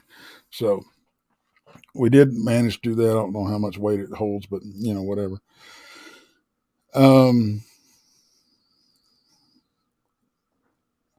I'm looking, folks. I'm looking. Be patient with me, please. Well, in your defense, Tex, I mean, the first trip that we went live on, that really wasn't, you weren't looking for any type of cryptid at that point. We were looking at the graveyard. You were showing us around. You were, all this stuff happened then. Yeah, it took us totally by surprise. When we come down off that hill, and what was weird is they had said that when they were sitting in the truck that they felt something like brush against the truck, kind of bump it. And they looked, but they didn't see anything. Now, those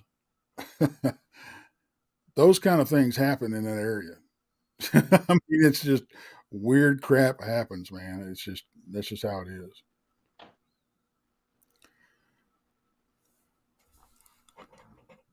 So, DA, when are you going to come down and go out with me? As soon as I get a chance to come down to Texas, man. Robert D says, Tex, so this had not happened before there? No, not that we are aware of. Well, DA, I wanted to tell you that this place he's talking about is in Oklahoma. We've been down really close to it. I want to get over there, but the next time we're down that way, maybe we can meet up, as we do head down that direction once in a while. There you go. I want to get up in y'all's neck of the woods too. A lot of good places to go up here. Oh yeah, y'all got a lot of critters up there.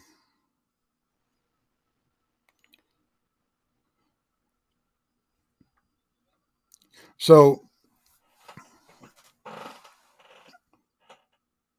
girl, Ann, You always just murder her name. She's I know, Ann. and she is the biggest sweetheart, and I love her to death. It's kind of like Crystal J. We just call her CJ. It's Yeah, easier. That's just Ann. yeah. And I'd like to see DA go out with Tex.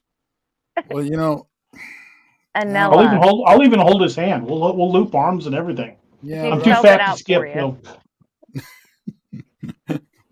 though. we who knows, we'll even do a little dancing together. I'll make sure I get that live. Yeah, I got to get that on camera because that probably won't happen twice. And Shane asked Tex, are you going to be at the Dogman conference in September? It's in my hometown, brother. I ain't gonna miss it, and I'll be on the panel. So yes, I will be there Yes. with bells Everybody on. you see here is going to be there. Yes, yes. And if I'll tell you, here's the roster that I know that will be there: Brandy, Krista, Randy, me, Jason. I don't know Bob. I'm going to get him to go, but I don't know about Rob.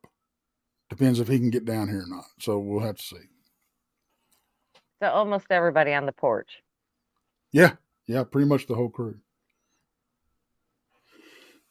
Well, DA, what do you got coming up? You got anything special coming? I know you just released, or you just released your newest book? Yeah, just Or, a few weeks ago. Yeah, I Mhm. just most recently released a Western cryptid called it's called Dark Frontiers First Hunt. It made it to number one in Western horror, and it's still holding its own. It's doing pretty well. It's Nice. Cryptid Hunters in 1865. Well, yes, I do write primarily fiction. I do have nonfiction books planned for the next couple of years as well. But just because I write fiction doesn't mean my research is not legit. I've been researching cryptids for better part of 40 years, and everything I've ever studied and everything I've ever read has gone into trying to make the behaviors of the creatures in my stories as realistic as possible. I just like telling horror stories, and I have since I was a kid, and that's why I write fiction, and I enjoy it. It's how I pay my bills.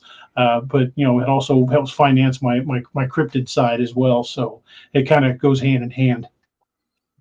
Yeah, y'all go Yeah, over there's there and nothing show like him some sitting around love the and pick up his campfire record. listening to DA tell some stories. You going to be autographing books at the conference? Absolutely. Awesome.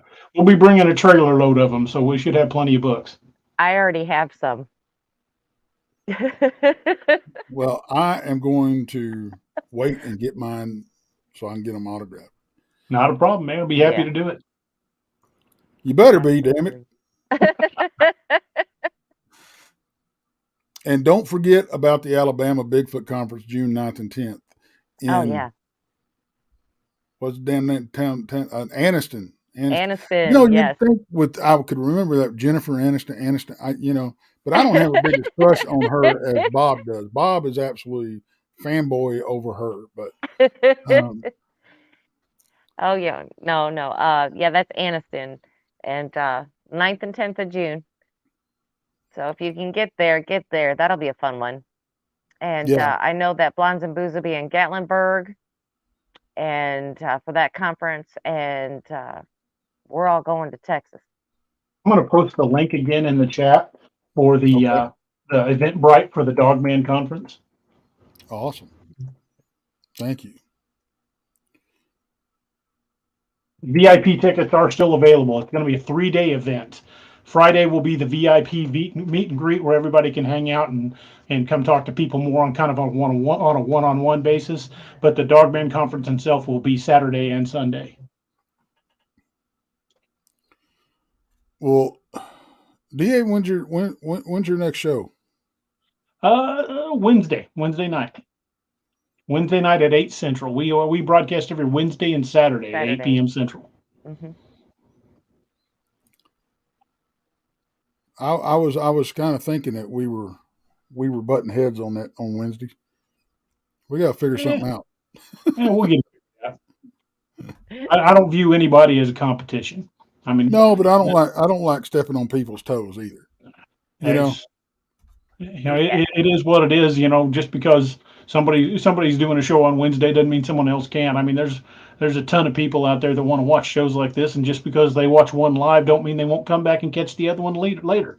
That is true. That is true. Yeah, I have to catch the Wednesday one on Thursday, and then Saturday I'm at home, so I get to catch that one. So that's how I do DA shows, because I'm usually sleeping on Wednesday nights. You work a lot of hours, so I completely get it. Yeah. So I sleep on Wednesdays, but Saturday is I get to catch that one live. So who else is going to be at the Dogman conference? Do you know? Oh yeah, there's this is just a partial list. I'm sure there are going to be more added. But Kim Gerhart, Barton Nunnally, David Weatherly, Ron Moorhead, Ann Celine, Bettina Moss, me, Adam Davies, Christopher Garantano, Lyle Blackburn, Nick Redfern, Ron Murphy, Kenny Irish, Nick Valente, Sibylla Irwin, and Jessica Jones. And there'll be more added, I'm sure. That's going to be that's going to be an awesome. That's an There'll be awesome. a lot of lineup. folks there. Texas is going to be there too. So yeah.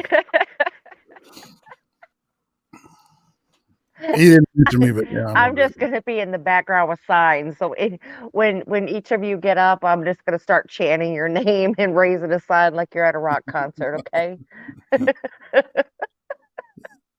Well, yeah. Hopefully, it won't be like a WWE event, but it's. You never know. Yeah, I know, right? I know. Well, man, DA, thank you so much for joining us. It's always anytime when we get together, and I've got to figure out some time when I can come over and repay the favor. Unfortunately, Wednesdays are a no-go for me because I work, but maybe we can work out a Saturday. That sounds good, man. Let's find us a date that works, and we'll make it happen. All right, we'll talk about that when we get off air. Well, see, and then, you could also make a trip up here and see what we're talking about, because I'm only about 3 hours from DA. Take y'all down to Joe Bald, where we got that right. footage. Mm-hmm. I would love that. There's another abandoned campground not far from Joe Bald. It's called Combs Ferry, and I have not been able to get into it because they bulldozed the entrance. Did they really? Yes, when they did. When did they do that? It's been bulldozed for years. Has it? Mm-hmm. Nobody. You can get down to the public it. fishing access at Combs Ferry, but you can't get into the old campground. See, nobody told me you couldn't get in there. Huh? Yeah, it's crazy.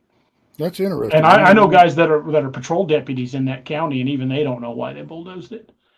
And I can tell you, Table Rock Lake is a popular tourist destination in Missouri. A half acre of land to build a small house on run you $150,000, $200,000 just for the land. And for them to shut down 200-acre plus campgrounds with no explanation makes you really wonder. When land's at a premium down there on that lake. It is, yeah. It's a beautiful area. It's a great area. I love it. I'd love to build a cabin down there. Mm-hmm. Yeah, I think I'll run up here and build me a couple. There you go. Build one for me while you. I'll do it. I'll just take care of it when you're not I'll there. build one for everybody. And coming this fall, I'm thinking late October.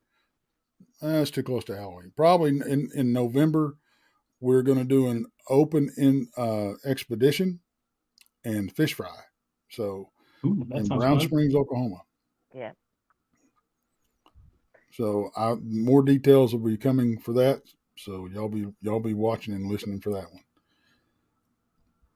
Well, guys, I think we have bored these folks enough for the night. DA, thank you again, brother. You be careful out there, man. Anytime. I will. You do the same. Brandy, I'm glad you finally got things. I don't know did you have to change out the squirrels in the cage or what? No, with the internet? No, I just left them in there, and I just left the room. Just said forget it. Put Red Bull in the water. Yeah. They're getting on my nerves. Well, guys, thank you for joining us. Y'all have a great, what is today? Monday. Y'all have a great rest of the week. And if you're listening to this at a later date, well, I hope you had a great week. That's right. As soon as I find the button, I'll get us out of here. We'll night, see everybody everybody. later. Bye.